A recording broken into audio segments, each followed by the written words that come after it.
Thanks, Astrid. So good afternoon and welcome to AALPD's first PD offering for FY26, trying something new in PD, sharing innovative approaches to transference. I'm Sarah Goldhammer, and I have the honor of serving as your AALPD chair this year.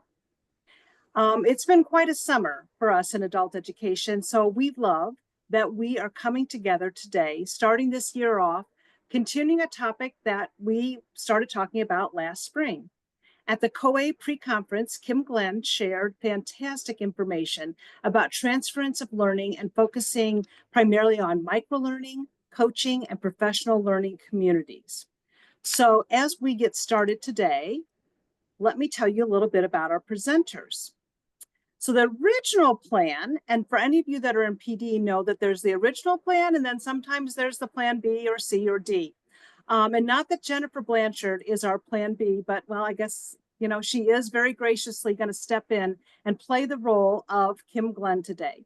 Because our original plan was for Kim to come and give us a brief refresher about the content she shared last March.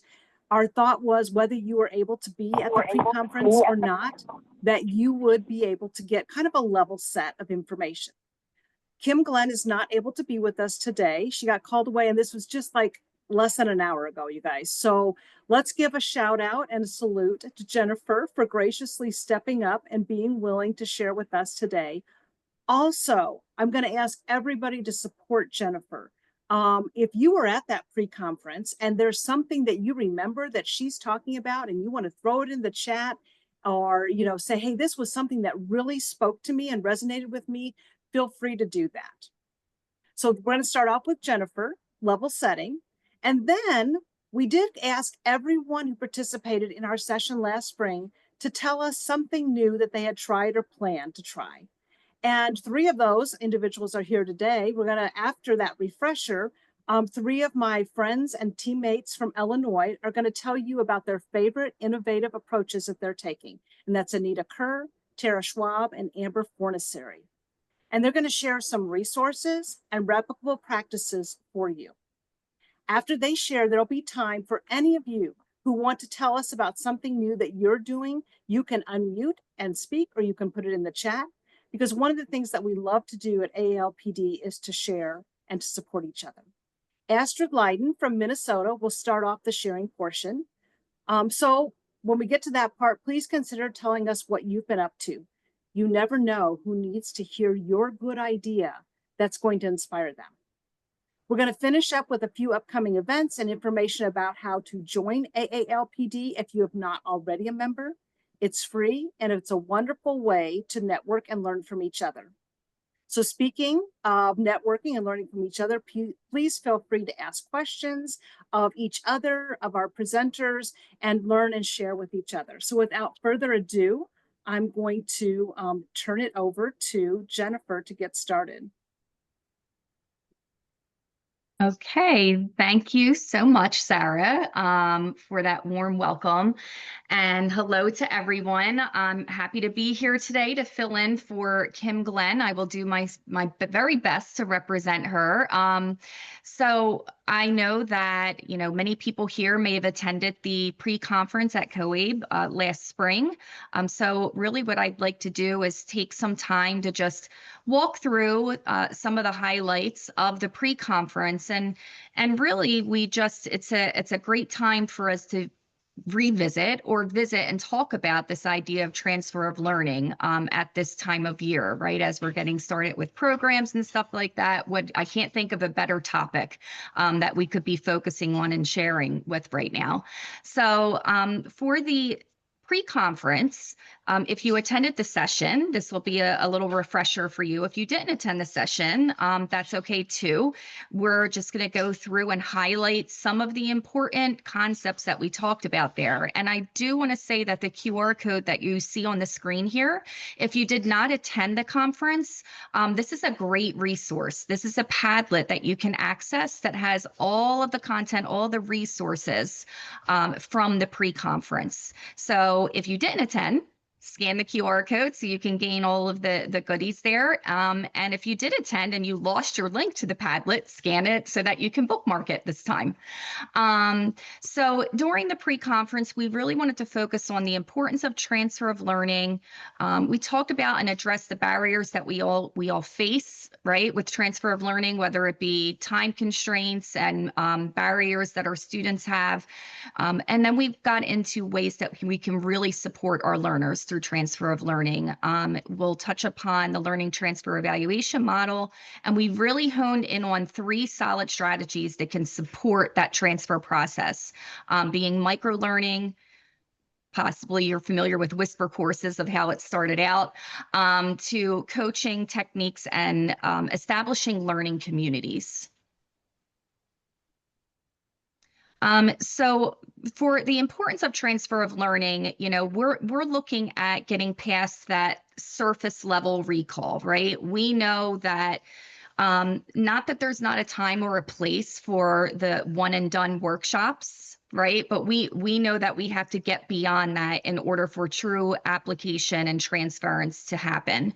So the importance of transfer of learning is that we're ensuring practical application of the skills that are taught, that beyond the training day, 6 months down the line, we know that the skills are embedded, they're retained, and they're actually able to perform to the best of their ability. We know that it improves that return on investment and on training initiatives that we put into effect. Transfer of learning supports long-term behavior change by assessing if skills are being applied or if additional supports are necessary. And we also are able to glean insights through the data that we're able to collect, and highlights areas of improvement to refine programs and addressing barriers to learning. Obviously fostering employee development and engagement over time. So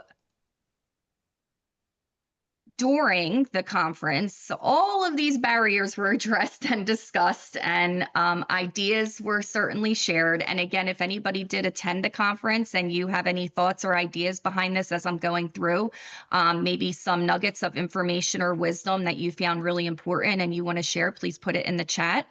But I think I'm not going to go through every single barrier that you see here on the screen, but I think we can all agree that many of these pop out at us when we are talking about the barriers that we face when it comes to transference. Lack of motivation always stands out to me as a huge barrier, and lack of accountability or insufficient resources is a big one. I'm sure there's different things that are jumping out at all of you as well. Sorry, I'm not good at looking at chat and talking at the same time, so I'm going to ignore the chat. And if Sarah, Ashford, or somebody wants to just let me know if there's something I need to know about, please do so.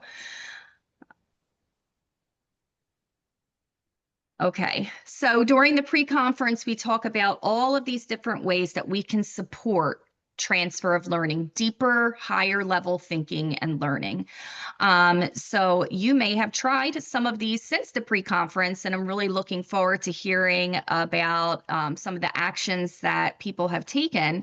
But some can be performance assessments or follow-up surveys or interviews well after the training that's taken place. Self-assessments or reflections are really great, or samples or portfolios. Peer assessments, scenario-based assessments is a big one. But all of these are examples of how we can support that transfer of learning beyond surface level recall.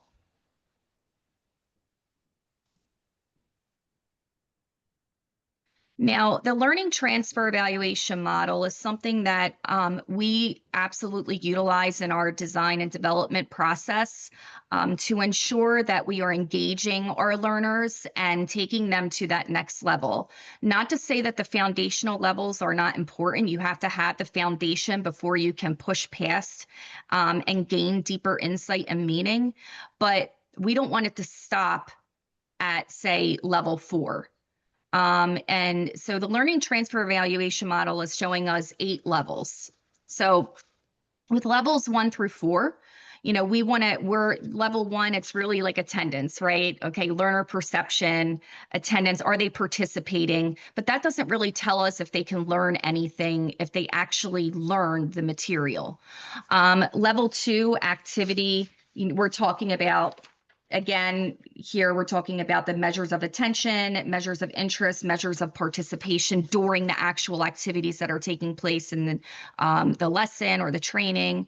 And then level three, we get to learner perceptions. What do they think that they took out of this, activity or out of this lesson?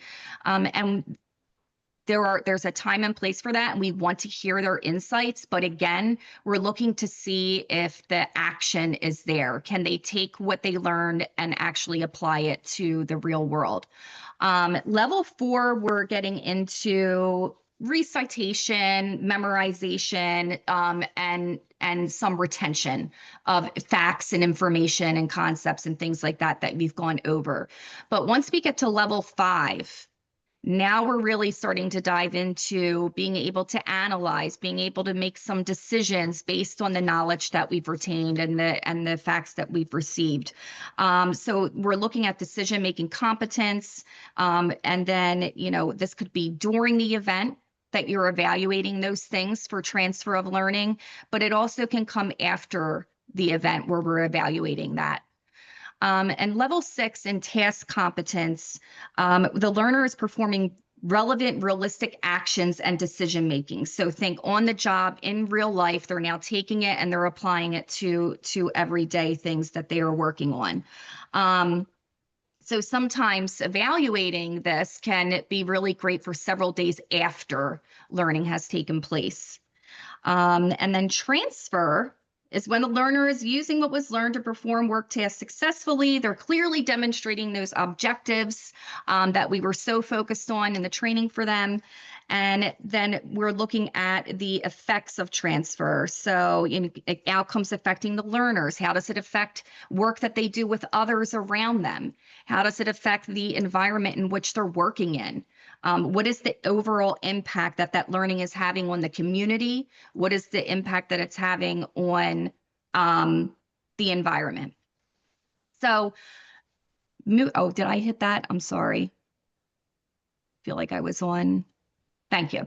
So moving on, I know this was covered in the pre-conference. I am not going to go into full detail on this slide.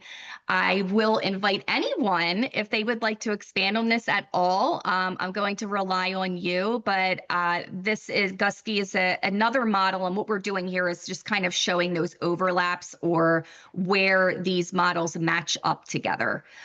So I'm not going to spend a lot of time on this. I'm actually going to move past this unless anyone has a question or a comment that they would like to add about it. Okay.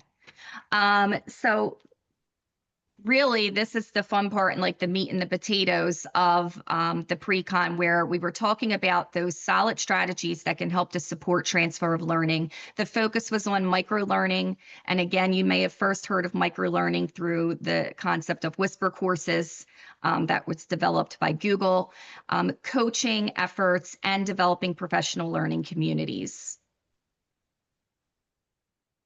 I think there's a lot of people on this call who have a ton of experience now, and especially over the last year as it's been gaining momentum on microlearning.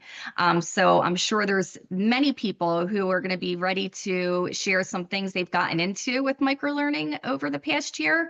But we know this is bite-sized, focused learning modules to reinforce key concepts and allow for application and reflection. And we know with adult learning theory that relevance and that time for reflection is super important and essential.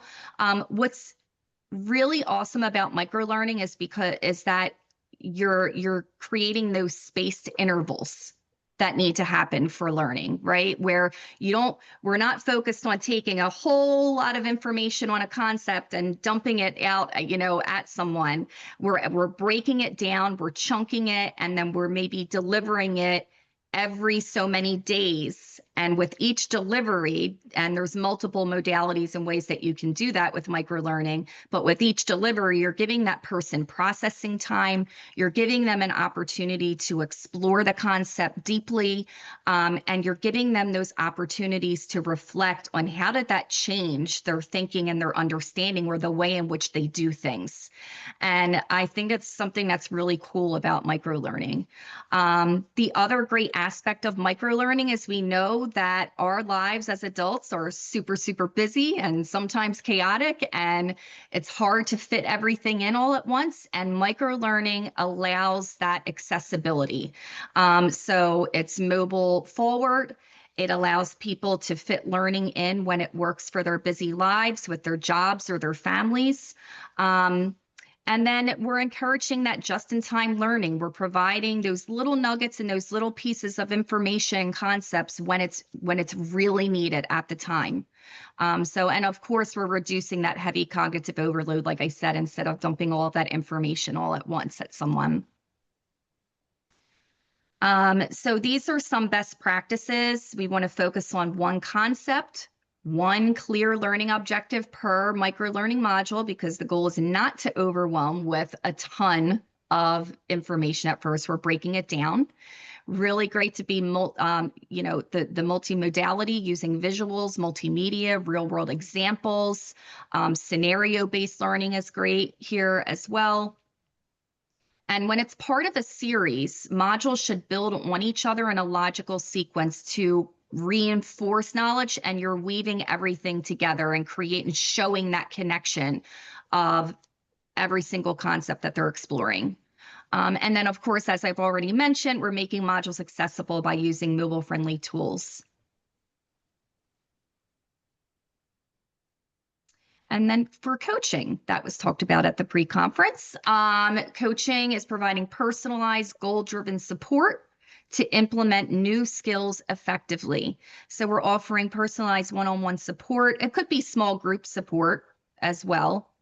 Providing consistent long-term support for real-world application. And this allows us to foster self-awareness and intentional improvement through reflections and talking through and troubleshooting with someone else. So as you've learned something new, like coaching can be really great post-training, right? For those follow-ups and those follow-throughs and say, okay, I applied this and I tried this, but this is what happened. So it's a great way to encourage somebody to keep going. It's a great way to get some feedback and figure out how to approach it in a new way. So coaching can be, shorter term or it can be longer term, depending on what the ultimate goal is of the training. And these are some of the best practices for coaching that were shared.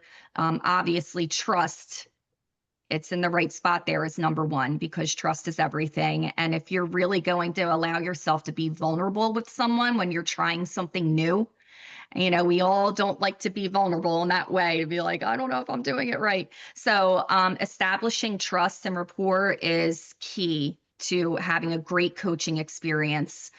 Using reflective questioning to encourage critical thinking, modeling those best practices during observations or during role-playing exercises. And obviously, when you're enabling coaching, we want to make sure we're setting realistic and actionable goals so that we can really track what's going on, right, to support full transference.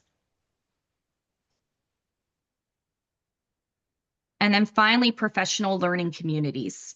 We've developed or established these, or we've taken part in these over the years, but they are collaborative spaces for continuous learning and improvement. Their goal is to foster a culture of continuous improvement, peer learning, and shared accountability with one another, and addressing specific challenges in a supportive environment.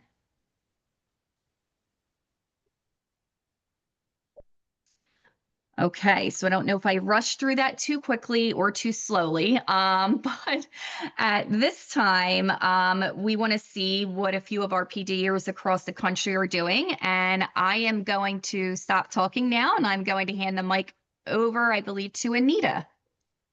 That's correct. Thank you, Jennifer. We appreciate the overview.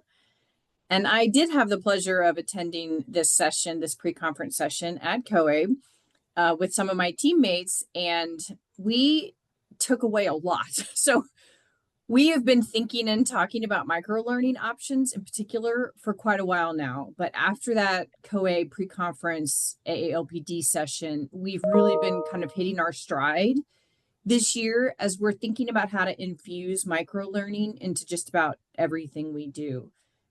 We've been looking at all of our offerings and thinking, what can we pull out of this and emphasize later as a microlearning? Or how can we spotlight a particular piece of information in a way that helps our participants internalize it or contextualize it and then transfer it into their practice?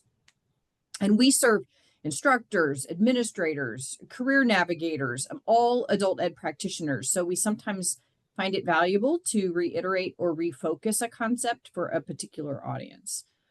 Recently, we even let participants tell us what they wanted to focus on for a microlearning. So we feel like we're kind of starting to hit the sweet spot a little bit in terms of engagement and motivation. So one example of our efforts kind of has to do with this idea of thinking about putting a process in place and picking a platform for sharing.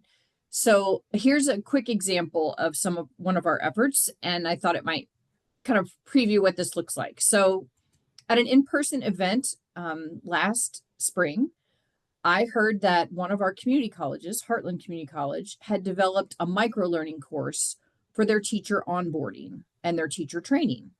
And one of their staff had actually attended the COABE conference the year before with Kim Glenn and heard her talk about microlearning and whisper courses.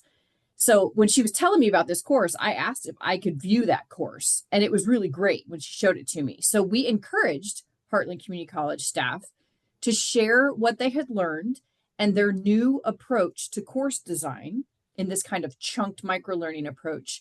We asked them to share it at an administrator virtual learning community that we host at the PDN. It was just a quick 10 minutes or so overview of that microlearning course they designed, showing how that model could work to onboard staff. So give it a few months later, after the summer has passed, and I'm at my local community college, Lincoln Land Community College, at my adult ed staff meeting where I work part-time. And I was invited to join our team's Canvas course to look at their newly developed teacher handbook. And surprise, surprise, it was modeled after that Heartland Community College version. It's just a perfect example of one great idea being identified by us, boosted out by our PDN, and then taking root and really blossoming in another program. So we're thrilled with that kind of thing. And what it got us thinking about was, it's not really that hard to boost really great ideas in short bursts in microlearning types of courses. So we kind of wanted to start encouraging you to think, what do you have as identified intentional platforms or methods for sharing out really great ideas when you hear them? So here is just a quick example of a screenshot of that microlearning course. It's in Canvas and it's in the Canvas Commons. So if you search by that HCC Adult Education Whisper course, if you search by that title, you'll find their example because it's in the Commons. And you could go take a look at it and see if it's something that you would like to investigate for a closer look. But that's just one example. We have these administrator virtual learning communities already in place. We heard a great idea. We had them share out and gave them a little bit of a platform, and then it started to spread. And we wanted to share is, well, a virtual learning community or kind of a forum for discussion is one thing, but are there other platforms that we can use to shoot out and put out microlearning or great ideas to our field? Absolutely. We use something called our Friday feature, which is something that we send out to our adult education mailing list that we send every week, and we do a Friday feature. And this is just a way of sending out some cool information. So we had a recent initiative called the Teacher Exchange, and we had such fantastic feedback and idea sharing about student engagement.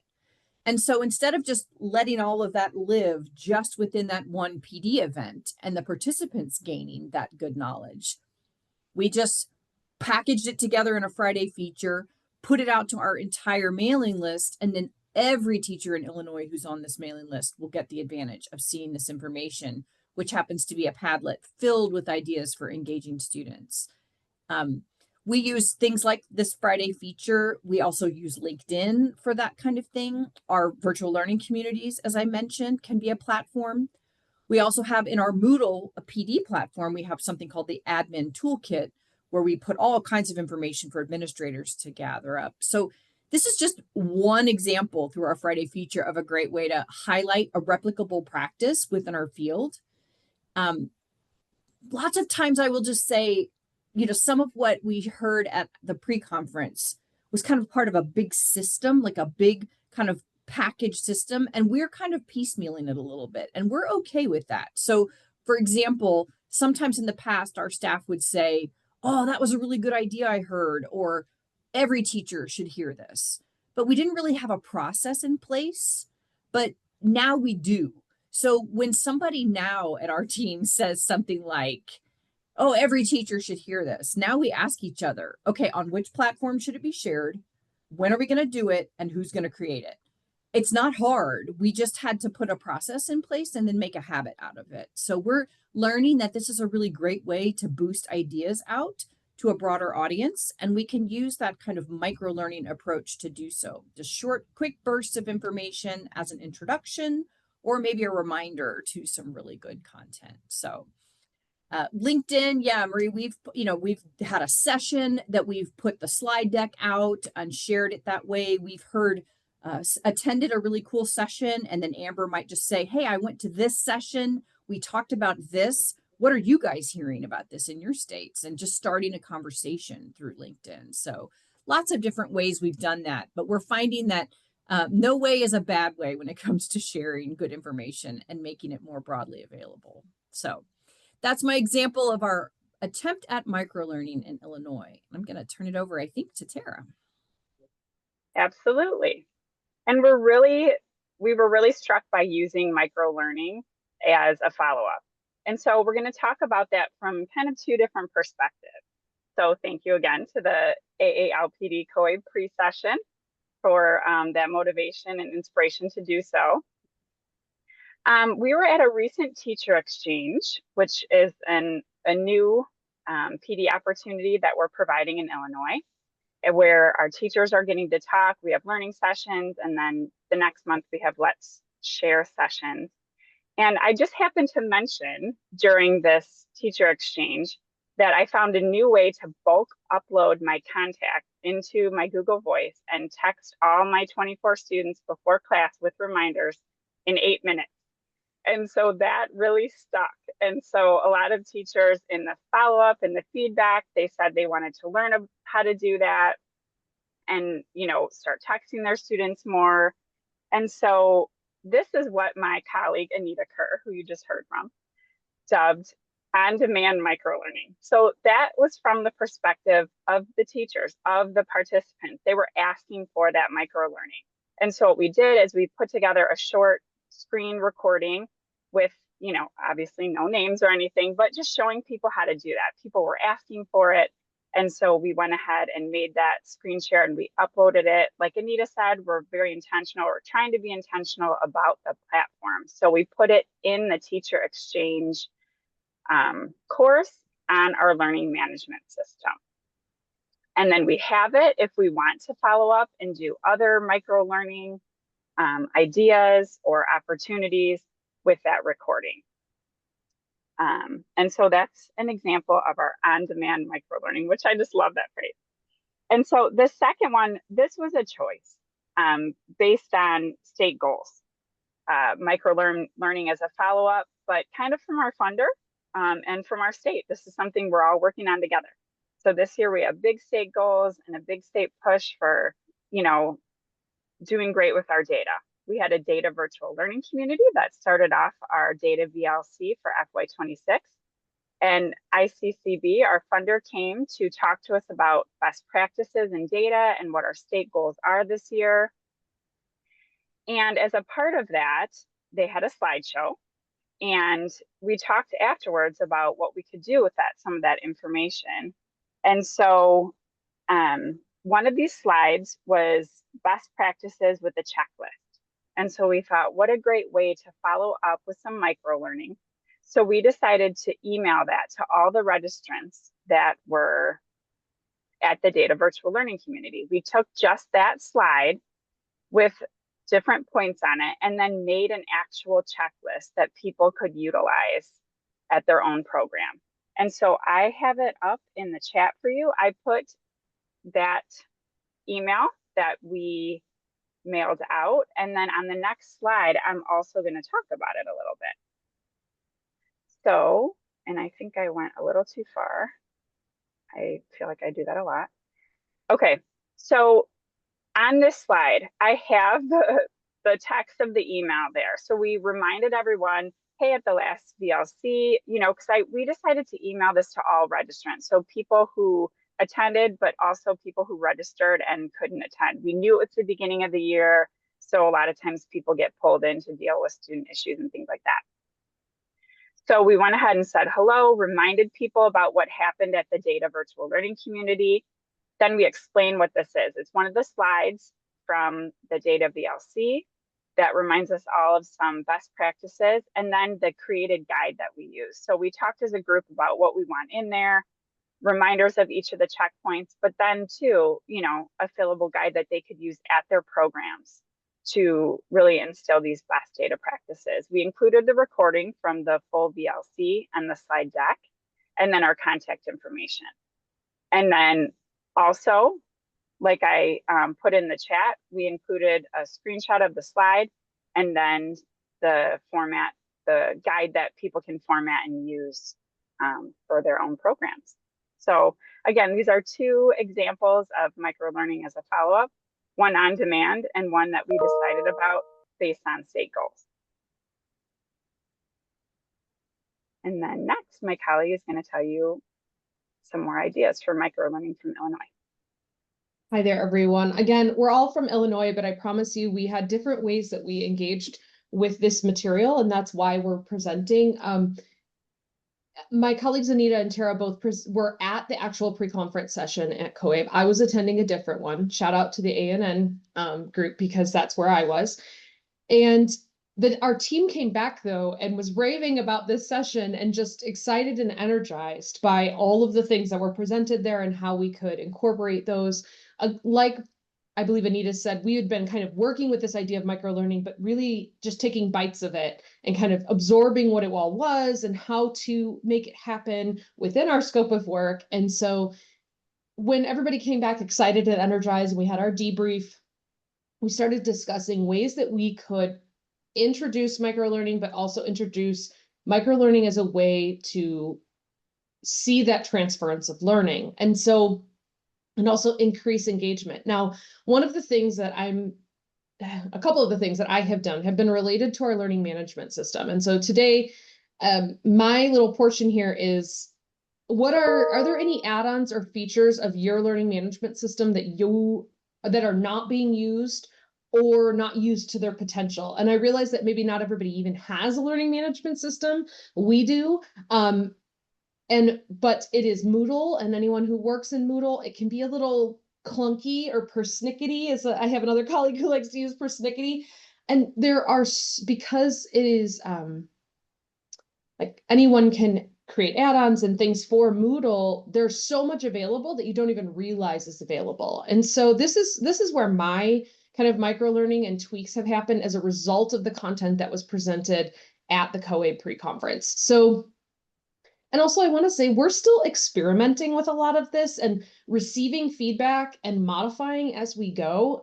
We are a very open-minded group, and I think that is one of our superpowers, because it allows us to, like Jennifer said, be vulnerable with some of this and try it and tweak it and try it again and see how it goes and what feedback we get. So one of the things that I have done in our learning management system in the past 6 to 9 months, if you will, is to update some courses and some courses that we kind of have to update anyway yearly. And instead of using the traditional format we had used, I explored and worked with H5P content. And if you're not familiar with that, I encourage you to look that up on your own. But H5P content is like interactive slides, if you will, where someone moves through a video or moves through a variety of slides, and there's questions embedded, and there could be music, all sorts of things. One of our assessment courses, we have to do this training, it's mandated, but it's generally a dry topic, right? And it's more of a sit and get. And we were looking for ways, well, maybe this is a place we could increase engagement and therefore transference of learning by using H5P content. So that's what we did. So that's one thing. Also, in a new math course that I developed over the past year, I used a few things that I've heard from Jennifer and my other colleagues at AALPD and the COABE pre-conference in two ways. So the first was format. You can see here that I have this tile format, which is kind of new for us. It makes things a little more visually appealing, a little more engaging. It's not just text on a page that you're doom scrolling through, which was some of our courses were and still are like that in some cases, because that's what we knew. That's how we knew to do it. Now we know different things. The other thing I incorporated was actually a 7 taps. And I know Jennifer's presented on this to this community before, but I tried it and loved it. I'd love the premium version because that would be amazing. But the 7 taps that I did was actually about an instructional routine. It's called What's Going On in This Graph. And I incorporated that into this course and have also used it in other ways. And so another, like, it did not take me long to create that 7 taps course. I'd say under an hour. Because I already had the content in mind, right? And so I just played with that tool and did the 7 taps little microlearning course, and it's a part of this larger course.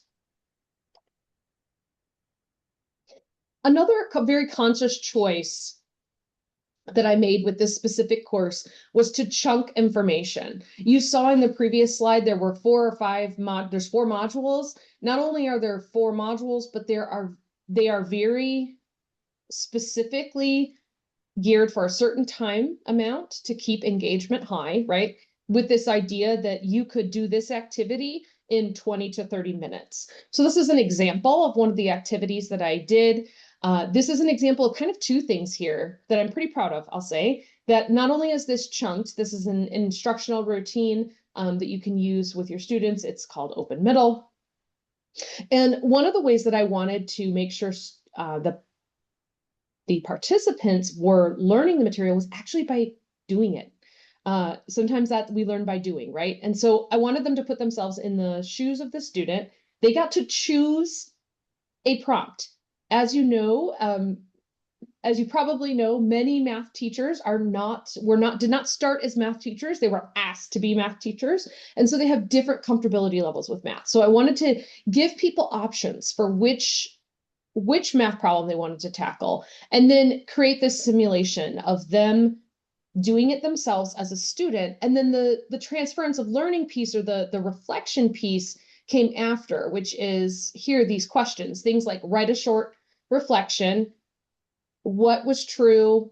What solution did you find? And then the third question, I think, is the piece here that I really wanted to hit home on, which was, how does working through it impact your understanding, and how could it impact student learning? And so this is that bridge, right? Of here's what you did. Now, how could that impact student learning? I have received so many great responses to just this one little piece of this course, because there's been so many people that really did take this to heart and completed that prompt and really thought about whether they were going to use it, how it would impact students, and how that could drive their teaching in their classroom. And that in itself is transference of learning for me as a PD developer. So these are my kind of examples of what I did in the courses. I want to add that, just like Tara talked about her on-demand microlearning, we actually did something similar in a current PD we're running. Some users commented that they didn't like some of the notifications that they were getting in our platform in Moodle. And I thought to myself, oh gosh, yes, because they were getting emails for every single person's post. And I thought to myself, you know what? That means they probably haven't navigated in Moodle a whole lot because there's a way to turn that off. So I made a quick 2.5 minute video of me, a screen recording, showing people how to go to their profile, go to notifications, and turn that off. And I found so many people thanked me and said, thank you so much. That's what I needed. And that felt like such a great just in time PD, right? And even if you want to call it just micro learning, hey, you taught me how to do something. And I did that from a distance. I was not there with somebody with their computer. And that just felt like a really positive effect of some of the things and the mentality of this kind of chunking information, micro learning, and making sure that that transference of learning is happening through PD. So if you have any questions about anything that the three of us have presented, we'd be happy to talk more with you. And we're excited to hear from other people too, as we move through this kind of next portion of this webinar today. Thank you.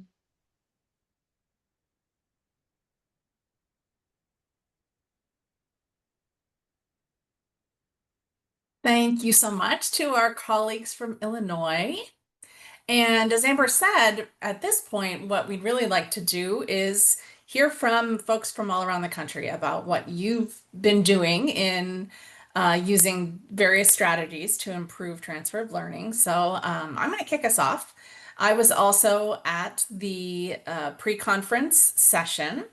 My name's Astrid Leiden. I'm from Minnesota. I'm the professional development specialist at the Minnesota Department of Education.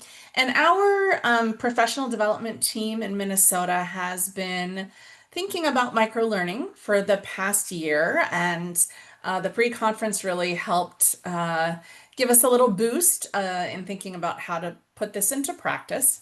So I wanted to share one example of how we are using microlearning to improve retention and transfer of learning. In Minnesota, we require that all new adult education staff go through a new staff orientation training within the first year of working with adult education. And there are two ways that people can get that training. The way that most people do is through an online Canvas course.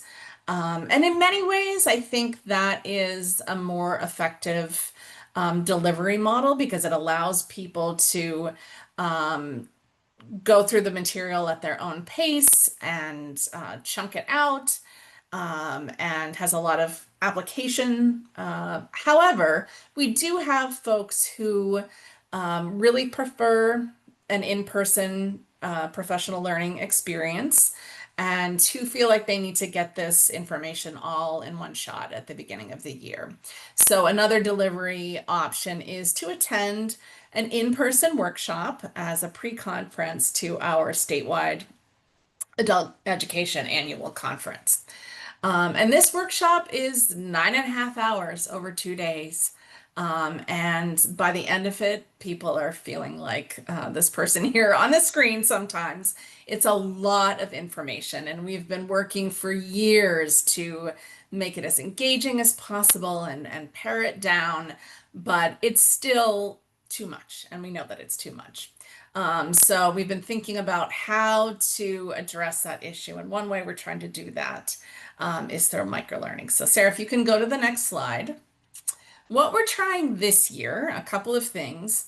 One, the facilitator of this training created a Canvas space to house all of the workshop materials for future reference. So she wanted to make it easy for people to go back and easily access information all in one place. And then we also wanted to use microlearning to really help people retain and apply some of the most important concepts and information that is delivered in this workshop. And we're doing that through some follow-up micro-learning activities. We're also using 7TAPS, and thank you to Jennifer for bringing that platform to our attention last year in one of the AALPD webinars. So these 7TAPS activities are emailed to participants weekly, and we're going to be doing this over the course of 8 weeks following the workshop. They're also available in that Canvas space, so people can access them in either way. And as I said, they're focused on some of the key information from each section of the workshop.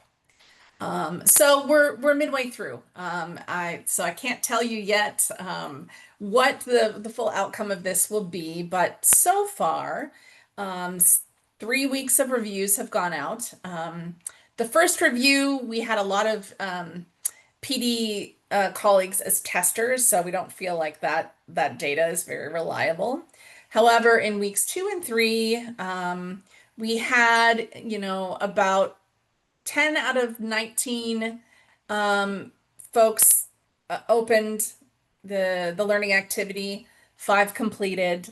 And I think this is a typo, actually. 8 out of 19 opened in week 3 and 7 completed. So we're seeing that only some people are opening the 7 taps activity and some of those are completing it. So we'll see at the end of this time what kind of trends we see in people accessing the microlearning, and then our facilitator is going to be connecting with our workshop participants to get their feedback on whether those activities help them to retain, review, and apply some of the key information. And I would love to hear from others who are using 7 taps or any other microlearning, what kind of response you're seeing. Is this typical? Are you getting a greater uptake? What things have helped encourage people to take advantage of the microlearning? And I think we'd like to turn it over to the group now for folks to share what you're trying and what questions you might have.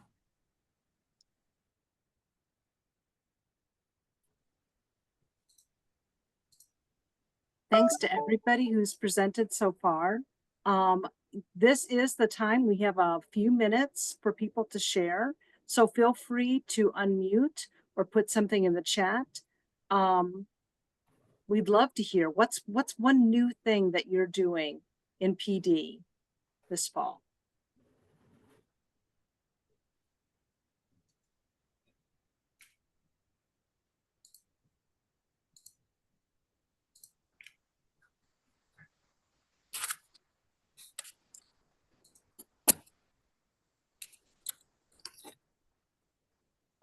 I'd like to contribute something. Are you able to hear me okay? Okay. I'm getting okay. I'm not, we haven't implemented this. We're wanting to focus here in Missouri. I'm Jessica Schulte. I'm part of the 2-person professional development group here in AEL in Missouri. And one of the things we would like to do is expand our professional learning communities model, expand micro-learning opportunities. And as you were talking, it's like you were just hitting home with us because we had a meeting with our LMS rep. We have Novariant, which is not a very common learning management system for most folks, but we were going over new features. There were lots of things that we've not turned on since we just implemented it within the past couple years. And looking at ways that we can take a great presenter we have about how to use AI for instructional purposes and do small recorded segments about different AI platforms. We could even have it customized based upon whether you're talking about an ELL instructor or an HSE instructor. You could do a subject area and have just small, focused, pre-recorded videos about how to use those AI platforms for instructional purposes, and then have participants submit their follow-up, like create a lesson plan or create something for the classroom and then share that with us. So that's one idea that we're discussing right now. That's fantastic. Thank you so much for sharing. And you know what? So one of the things we're going to finish up with today is asking people to for ideas for additional webinars or trainings in the future. So if you guys are trying something now, I realize it's early, but think about coming back another time in months to come and sharing what's going on. And so thank you, Jessica, for sharing that. Marilyn, you've got your hand up. Can I And Jessica's like, okay, remove the spotlight now. I'm going to turn my video off. I just got a message. The window cleaners need to come in. So I'm done. Thank you. Okay. Awesome. Marilyn, what do you want to share? Hi. So I really appreciate this session because I think it made me rethink of some different ways we could be utilizing microlearning. And I think with microlearning, we struggle probably in the same way other states maybe do, where you want that kind of coaching aspect and kind of the best practices of professional learning, but also knowing that we're under time constraints and then the popularity of microlearning has grown. And something we've tried in Arizona that's been really successful, it's not asynchronous, but we've done our teaching and learning webinar series where we pick kind of a timely topic. We usually pick something pretty focused, and we do a 1 hour kind of traditional webinar. And then all participants are given like an action item at the end of that webinar, something to work on or apply to their classroom right away. And then they come back for a second short 1 hour webinar, but that one is more discussion based or sharing based, where they're able to kind of bring up questions or things that happen as they implemented or tried. So a little bit of that kind of coaching. And it's every month we switch topics, but it's been working really successful. It's not new. We've tried it out the last 2 years, but it's really gained a lot of popularity because people like the short sessions, the kind of best practice of microlearning with a little bit of that kind of coaching aspect where you can ask questions and kind of bring back those resources, things that you maybe didn't think of when you were in the webinar that first time. Astrid, so that was something we were worried like people wouldn't come for part 2, but we usually have about a 95% success rate of people coming back. The big thing we've done is we advertised it as both sessions. We didn't kind of make the second session optional. We just said this is the topic and these are the 2 dates, and I think that helped in that messaging. That's fantastic. And Marilyn, I hope you're seeing all the excitement in the chat for that idea. And I think a 90 to 95% return rate speaks for itself about, so that's awesome. And I love what you said, that it wasn't necessarily something new, but you tried something different. Maybe you took an old idea and refocused it or revised it just a bit. So I love that. And that's fantastic. I also am going to just call out in the chat. Eliana said that in Massachusetts, she's been able to get some space post-session reflection opportunities implemented in upcoming offerings this year. And I want to call that out because a lot of people come back and listen to our recordings. So I want to make sure that's captured for anybody who's listening to this, you know, a little bit later. Anything else that someone would like to share? We've got just a couple more minutes before we wrap up today, if there's anything else.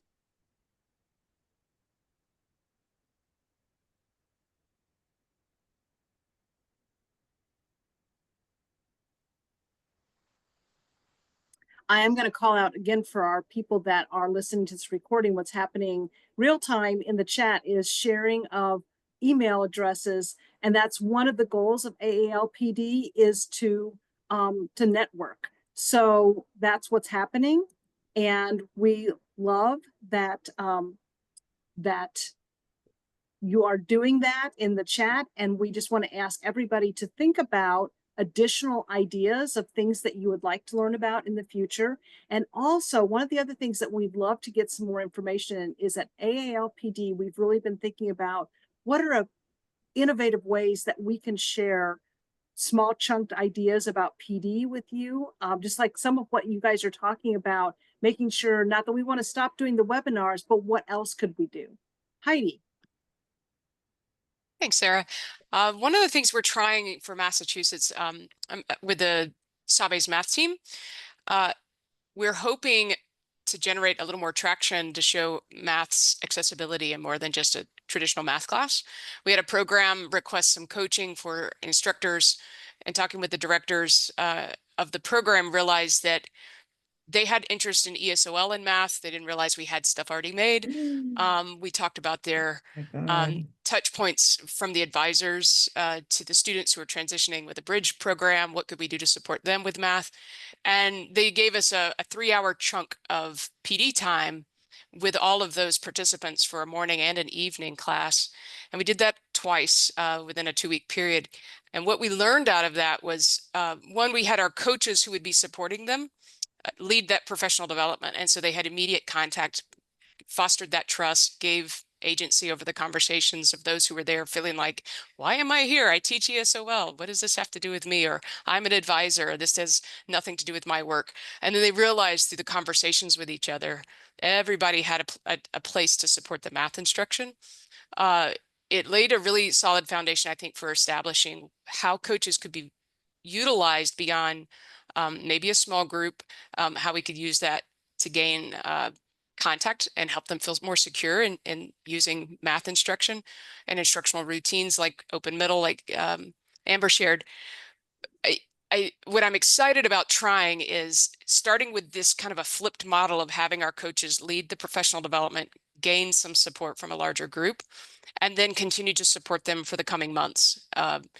Especially with some asynchronous courses that tend to let people in and they don't have the buy-in that we are asking and hoping for. The coaches are going to be providing the support all along the way, trying to keep them engaged and have that lead over to the small group conversations in the coaching time. So fingers crossed this is going to work and we can continue to support the programs that way. Thanks, Heidi. That's another fantastic. Thank you for sharing. We really appreciate it. And a couple other things that are in the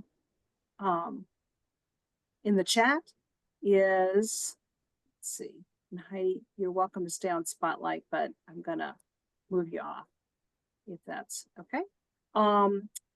Elizabeth says she's used Notebook LM, a Google AI tool, to generate an audio overview podcast summarizing a slide deck. Training participants could optionally use it as a way to preview or review the content. And some also said they like to listen to it while they were reviewing the slides asynchronously.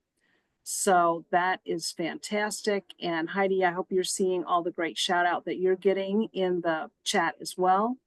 And so thank you again for everybody sharing. I really, really appreciate it. I will just take us home because we're almost at an hour. So let me just review very quickly the purpose of AALPD, and it's kind of been modeled here. It's to provide a community and network for PDers, to provide professional development for professional developers, and set standards for PD and adult education based on research in the field. So those are our purposes.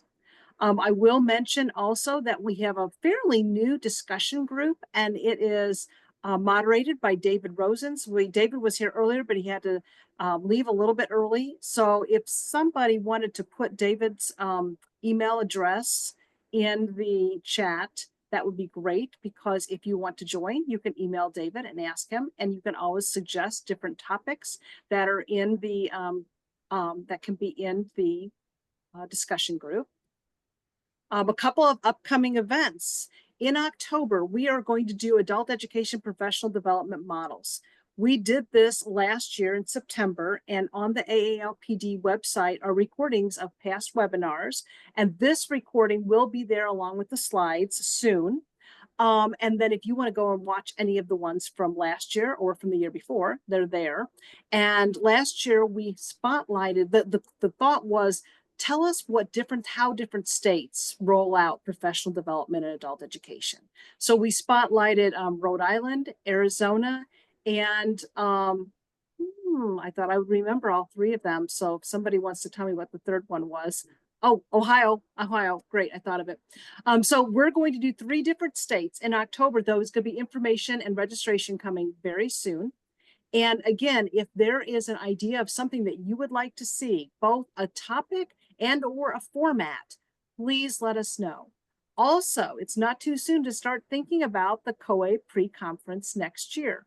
And Kim is again heading up that group, putting that together with AALPD. And this year we're doing Pit Crew PD, powering up learning communities and community of practices.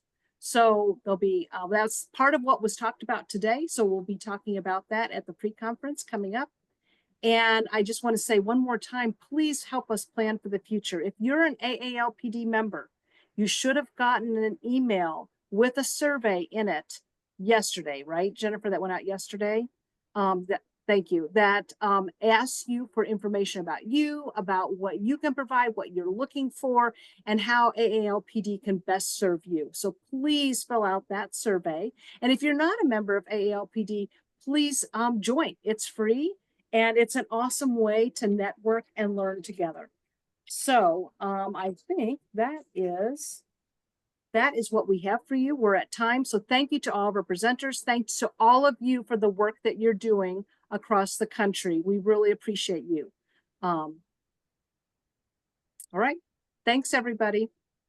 Take care.